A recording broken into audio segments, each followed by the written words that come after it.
What's up, everybody? It's your boy Wings of Redemption, and I'm back bringing you a fantastic gameplay here on World at War. I love World at War. It's by far my favorite Call of Duty, and man, has it fallen from grace over the years. But playing World at War today made me realize one thing, and one thing in particular, that pretty much what Call of Duty is missing. Ever since, I want to say Black Ops 1, that the maps have kind of gotten this way. Look at this map. Look at it. Just look at it. What do you see on this map that you don't see on a regular Call of Duty map? Foliage. Just look at it. Like, watch this upcoming section. Matter of fact, let's just go ahead and skim up to this upcoming section. What did I do here?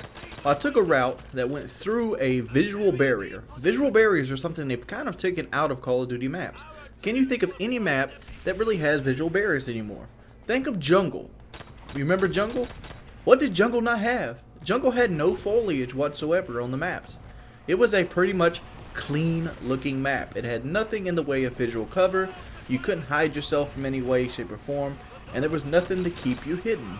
I'm using a flash suppressor, M1A1 carbine in this game, and so that's pretty much keeping me off the map. Flash hiders on this game are pretty much silencers for the rifles.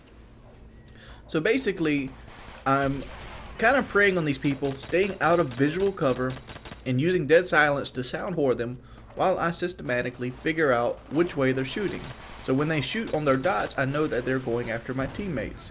And when they go after my teammates, I can easily come up behind them and just plug away from them. This is another example of how they've made Call of Duty more and more friendly for novice players. And you know, I beat this horse into the ground, and yes, it does bother me that, you know, the game I love and the game I fell in love with is becoming more and more easy access, and makes the game more random, and it destroys the skill gap even more, because this foliage added a layer of skill to the game. You believe it or not, you might go, oh, that's camping skill. No, it's rushing skill as well. A rusher could use this foliage just as well as a camper. It was part of the map, and part of the map that you could take advantage of. A person that didn't play the game seriously would not think to use the foliage. He would run through it, and he would very easily get shot down. Whereas a person that actually has a keen eye and a mind for tactics could easily take advantage, blink around the foliage just like I did, but I did it a little bit slower than a rusher would do. Or, you know, just use the visual cover to keep himself hidden. I use a great example coming up right here. Watch this.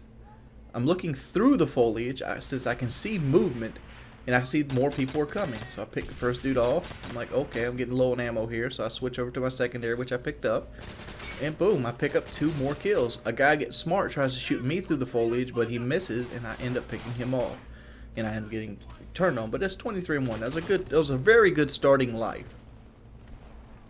And I feel like it adds so much dynamics to the map. Not every map had to be like this. Cliffside's a map like this. Let's think of some others that I really like to use the foliage on. Modern Warfare 2. One of my favorite maps to scout snipe on was actually Favela. It was more like an urban area. And Favela had like gardens, they had barrels, they had that little tree area right behind the A flag that you could hide in. There was numerous times in videos that I actually hid into that tree line and let people come past because more than enough people were coming to me. It actually gave the ability to have stealth into the game. Obviously, stealth slows the game down and a lot of people don't enjoy it, but stealth is something that they constantly put into the game itself. Why do you think the ghost perk keeps reappearing in Call of Duty year in and year out? Because of stealth. And like, this right here was something that didn't pop out to me that was important, but the overall map design has gotten worse and worse and worse. I mean, it's getting more and more linear. It's almost going to the area of like a Halo type map design. When I say Halo type map design, Halo pretty much has 2 sides that are very symmetrical. And Call of Duty is kind of getting that way too, being very symmetrical. And the more they go toward MLG, the more symmetrical the maps are going to be, the more random the maps are going to be, because of lag compensation getting worse every year, and the faster the weapons are killing every year. And I think a lot of it has to do with my lack of passion for Call of Duty in the last 2 years. I really haven't had a passion for Call of Duty since the midway through Black Ops 1. I love the game to death in Modern Warfare 2. I played the dickens out of the game in Modern Warfare 2. I mean, I had like 18 days played by December. Dead serious. I was actually way up there in the kill leaderboards.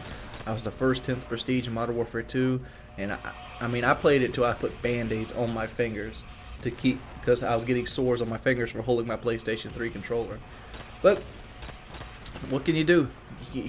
All I can do is cry about it, because it's not going to change, and it is what it is. All we can have is nostalgic moments and pistol whipping snipers on cliffside. 36-3. What do you guys think about Foliage? Do you think they should bring it back to the maps? I liked the maps better myself when they were more of a chess game instead of a checkers game.